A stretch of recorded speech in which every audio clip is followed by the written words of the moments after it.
जय जिजाऊ. मी इंदू गायकवाड. सर्वप्रथम पृथ्वी तलावरील आपल्या सर्व हिरकण्यांना माझा सॅल्यूट. माझ्या बहिणींनो, आज हिरकणी बुरुज माझं साम्राज्य या बुरुजावरती आज एक आगळा वेगळा विषय घेऊन येत आहे. तो आहे भातुकली. आता भातुकली म्हटलं की आपण ताबडतोब लहानपणामध्ये जातो, आपल्या बालपणामध्ये जातो. तर ही भातुकली आजही आपल्याला तितकीच प्रिय आहे. अगदी म्हाताऱ्या स्त्रीला जरी म्हटलं, भातुकली म्हटलं की तिच्या चेहऱ्यावर लगेच बालपण पसरतं आणि ती त्या बालपणामध्ये रमून जाते. आजही कित्येक ठिकाणी मी पाहते, खेळणे वगैरे विकायला ज्या स्त्रिया असतात त्याच्यामध्ये अगदी वयस्कर आपल्या आजीच्या वयाच्या ज्या स्त्रिया असतात त्या सुद्धा भातुकलीची ती भांडी कुंडी विकताना दिसतात आणि तितक्याच त्या समरसतेने त्या याच्यामध्ये खेळामध्ये अशा सामील होऊन जातात. आता खेळ म्हटलं की भातुकली हा खेळ जरी म्हणतो आपण की भातुकलीचा खेळ मांडायचा आहे, पण खरं पाहिलं तर तो खेळ बाजूला राहतो आणि ती भातुकली जी आहे ती आपली जिव्हाळ्याची होऊन जाते आणि ती जगतो आपण. ती भातुकली म्हणजे आपलं जगणं असतं. ती एक अटॅचमेंट असते, ती आपली भावनेची गुंफण असते. त्या भांड्याकुंड्यामध्ये, त्या मांडणीमध्ये आपण त्यामध्ये मिसळलेलो असतो. आणि बघा, आपली पणजी, आजी, आई या काळापासून आपण या पिढ्यांमध्ये आपण भातुकली पाहतो. तर लहानपण जे आपलं असतं ते आपलं आईच्या सभोवतालीच केंद्रित असतं. आई जे जे करते, कसं घर सांभाळते, कशी माणसं सांभाळते, कशी आपल्या इतर भावंडांना सांभाळते, ह्या सगळ्या गोष्टी आई आपली किती करत असते आणि आपण त्या आईच्या संसाराचा, तिच्या कामाचा आपण एक केंद्रबिंदू होतो आणि निरीक्षणातून आपण आपल्या आईसारखं रमून जातो त्यामध्ये. आता वास्तविक पाहता आपला तो काही खराखुरा संसार नसतो, परंतु ते एक मूळ जो आहे ना, एक स्त्रीचं जे उगमस्थान आहे, जे नैसर्गिक जो एक झरा आहे ना उगमाचा आणि प्रवाहाचा, तर तो कुठेतरी असा निसर्गाशी कनेक्ट असल्यामुळं आपण त्या भातुकलीशी फार कनेक्ट होतो. फरक एवढाच आहे, आता पूर्वी कसं होतं, मातीच्या बाहुल्या, लाकडाची बाहुली, त्यानंतर मग इतर धातूंमध्ये यायला लागली आणि आता तर फार आधुनिक काळामध्ये तर फार वेगवेगळ्या प्रकारच्या सुंदर सुंदर अशा बार्बी डॉलपर्यंतच्या बाहुल्या आलेल्या आहेत. वेगवेगळी भांड्यांची वेगवेगळी व्हरायटी आलेली आहे. परंतु कुठलंही त्या त्या काळामधलं साहित्य असो, ते साधन असो, परंतु ती जी भातुकली जी आहे ती तितकीच ती आपल्या पणजीपासून तर आज आपल्यापर्यंत ती तशीच आहे. आता बघा, या भातुकलीच्या खेळामध्ये आपल्याला का असं वेगळं का वाटतं बरं मुलींना, आपल्या बहिणींना का बरं वेगळं वाटतं? तर हे वेगळं पण म्हणजे काय आहे माहिती आहे का? ते आपलं मूळ आहे. ती आपली नैसर्गिक शक्तिस्थान आहे. तिथं आपल्याला आपण लहान वयामध्ये सुद्धा तिथं जबाबदारी घ्यायला शिकतो. तिथं आपण काम करायला शिकतो. लगेच तिथं आपण चूल पेटवायला जातो. काहीतरी तिथं शिजवायला जातो आणि आई जसं करते तसं ते आपण बघून बघून ते आपलं पण एक साम्राज्य आपण करून जातो. ते खोटं असतं, वास्तवातलं ते नसतं, ती आपल्याला समजही नसते. परंतु आईचा जरी वेगळा संसार असला, आई आपलं वेगळा स्वयंपाक करत असते, काम करत असते, पण आपणही आपलं ते जे छोटं घरकुल असतं, 4 भांडी-कुंडी मांडलेली, चूल मांडलेली, गॅस स्टोव्ह मांडलेला, ते जे काही असतं ते आपलं स्वतःचं साम्राज्य असतं. ते आपण लहान असतो तरी सुद्धा ते आपल्याला, आपण शाळेतून आलो की पटकन आपली ती भांडी-कुंडी बघतो, पटकन त्याच्यावर काहीतरी शिजवतो, खोटा-खोटा स्वयंपाक करतो. त्यातली स्वयंपाक खोटा असतो, त्यातली आपली नाती खोटी असतात, सगळंच खोटं असतं. त्यामध्ये आपण आईसारखंच आपलं जगायला बघत असतो. त्यामध्ये खोटा स्वयंपाक, झाडाची पानं तोडून आणायची, तीच चपात्या करायची आणि इथून खायची, डबा करून द्यायचा, खराखुरा नवरा नसतो, खरीखुरी पोरं बाळं नसतात, खरंखुरं त्यात आपणही खरंखुरं आई नसतो, काहीच नसतो नातेसंबंधांच्या पलीकडे. परंतु ती अटॅचमेंट आणि ती भावना किती सुंदर आणि इतकी छान असते ना. तर ही भातुकली आहे ना, खरंच एक जिव्हाळ्याची आणि आनंदाची अशी ती गोष्ट आहे, अनुभवण्याची गोष्ट आहे, जगण्याची गोष्ट आहे. तो माझ्या मते, मला तरी तो खेळ वाटत नाही. आणि लहानपणापासून मला सुद्धा भातुकलीची फार आवड. आणि माझे वडील मला लहानपणी भांडी कुंडी घेऊन द्यायचे. मातीची भांडी, त्यानंतर स्टीलची भांडी, अशी भांडी मला वडील द्यायचे आणि मला ती लहानपणापासूनच आवड आहे. आणि त्या काळामध्ये इतर काही आपल्या वेळेला जास्त काही साहित्य खेळायचं नव्हतं, साधनं नव्हती. येऊन जाऊन भांडी-कुंडी आणि बाहुली खेळणं, बाहुलीबरोबर आपलं खेळायचं हेच आपलं जास्त होतं. टीव्ही, मोबाईल्स हे सगळं नंतरच्या काळातलं आले. परंतु ती जी कुठेतरी ती खेळण्याची, इतर खेळण्यातून जी आपली मानसिकता व्हायची, जी आपली भूक भागायची, ती आपली एका भातुकलीमधून ती पूर्ण व्हायची. इतर काही नसलं तरी चालायचं, पण भांडी-कुंडी मात्र पाहिजे. आजही काही माझ्या बहिणींनी आजही त्यांचे संसार झाले तरी सुद्धा माहेरी जी भांडी-कुंडी आहेत ती आईला फोन करून म्हणतात, "आई माझी भांडी आहेत ना ती तशीच राहू दे." आणि आल्या ना की मग पहिली ती त्यांची ती भांडी काढणार, बघणार, ठेवलेली असतात ती त्यांच्या लहानपणामध्ये, मग ते त्यामध्ये मग ते सामील होणार त्या आनंदामध्ये. तर ही अशी आपल्या बहिणींची अटॅचमेंट अजूनही त्या भातुकलीमध्ये आहेच आहेच. खरा संसार जरी झालेला असला, पोरंबाळे जरी झालेली असली, तरी स्वतःचं साम्राज्य जे बालपणामध्ये होतं, जी लहानपणी आपण खिरकणी होतो त्या आपल्या साम्राज्याची, तर ते साम्राज्य आजही आपल्याला बळ देतं, शक्ती देतं आणि काहीतरी माझं होतं, आहे आणि राहील ही जाणीव आपल्याला भातुकली करून देते. बघा. आणि याचं एक आनंद असा आहे या गोष्टीचा, की या भातुकलीमध्ये आपण माणसं जोडतो आणि हा माणसांशी संबंधित असा हा भावनिक विचार आहे. एकमेकांना जेवणाची काळजी घेणं, एकमेकांना बोलायचं, एकमेकांना सुखदुःखाच्या गोष्टी करायच्या, बरं वाटत नाही का, गोळी घेतली का, हे सुद्धा आपण भातुकलीच्या खेळातच खेळत असतो ना. आपली आई म्हणत असते ना आपल्या आजीला, "आई तुम्ही गोळी घेतली का, औषध घेतलं का, पहिले 2 घास खाऊन घ्या, मग गोळी घ्या, औषध घ्या, मग तुम्हाला झोप लागेल, पायाला काय लागलंय का, दुखतंय का, चमक भरली आहे का." असं जसं आपली आई विचारायची की नाही, तसं आपण लहानपणी बघून बघून आपणही आपल्या या भातुकलीच्या साम्राज्यामध्ये आपणही तसंच वागायचं. आपणही कुणालाही आपण आपण एकत्र असलेल्यांना विचारायचो, "बरं वाटत नाही का, असं होतंय का, गोळी घेतली." म्हणजे फक्त अनुकरण आणि त्या अनुकरणातून आपलं स्वतःचं साम्राज्य जगणं म्हणजे भातुकली. आता मी तर काय करते माहिती आहे का, की हा जो आनंद आहे ना, हा आनंद द्विगुणित करण्याकरता काय करते, आता आमंत्रणं येतात मुला-मुलींच्या वाढदिवसाची. लहान मुला-मुलींच्या वाढदिवसांची आमंत्रणं आली, की मग मी खाऊ तर घेतेच, पण खाऊबरोबर मुलगी जर असेल ना, तर मग भांड्या-कुंड्याचा एक सेट घेते.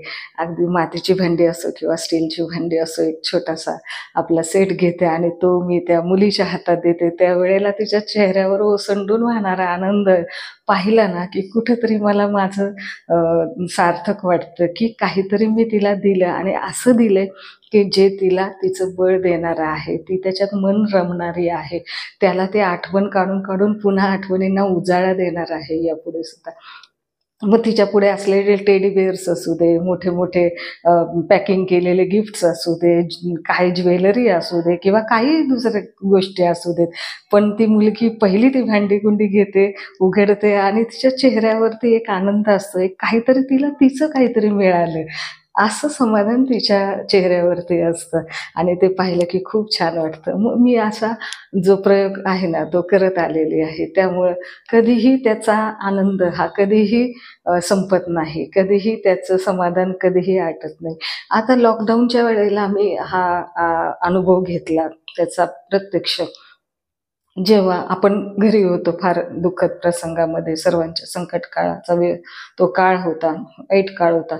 अशा वेळेला आपण बंदिस्त होतो घरामध्ये. काही इतर गोष्टी नव्हत्या आपल्याला करता येत. घराबाहेर जाता येत नव्हतं आणि अशा वेळेला असं खुराडात राहिल्यासारखं आपल्याला राहायला लागायचं. सगळ्यांना जीवाची भीती होती. मन मोकळं करायला काही वातावरणच नव्हतं. जो तो आपल्या भीतीने दबलेला होता.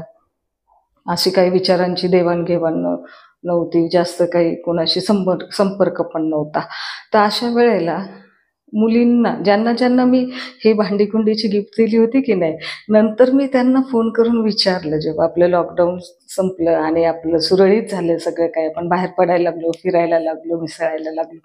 तेव्हा मी फोन करून विचारलं, "कसं लॉकडाऊनमध्ये कसं काय केलं? कसं वातावरण होतं? कसं स्वतःला सांभाळलं?"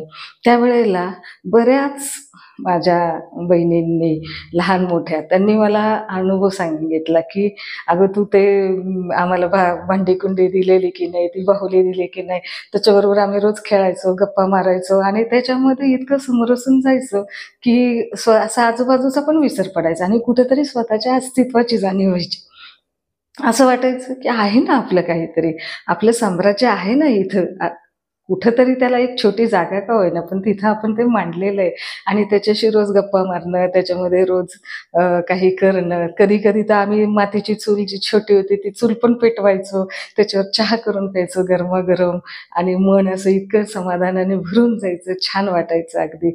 इतर ज्या गोष्टींमध्ये रमण्यापेक्षा तर ते कुठेतरी मग स्वतःचं एक अस्तित्व वाटायचं आणि आपलं असं काहीतरी आहे असं वाटायचं. तर ती भातुकली जी प्रत्येकीची होती, जी त्यांनी सांभाळून ठेवली होती, ज्यांनी ठेवली होती बाजूला ती त्यांनी काढली वरती आणि मांडून त्याची रोज आपली स्वयंपाक-पाणी आपला जो आहे ओट्यावरचा तो तर करायचेच.